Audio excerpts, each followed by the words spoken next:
On est sans doute sur les pires tenues de l'histoire de Roland-Garros. Dites-moi ce que vous en pensez, je vais vous en faire défiler plusieurs et je crois que la dernière c'est la pire.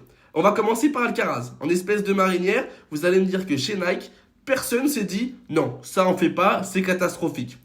On est passé des débardeurs de Rafa à l'époque qui étaient fantastiques à ça. Comment c'est possible? Maintenant, on va parler de Sinner. Oui, vous allez dire, tu parles tout le temps de Sinner, etc., etc. Mais regardez la tenue, elle est horrible. Regardez, la tenue est catastrophique. Chez Nike, Nike avec un budget XXL, avec les meilleurs designers, les mecs se sont dit, ok, ça c'est la meilleure tenue pour Yannick Sinner à Roland-Garros.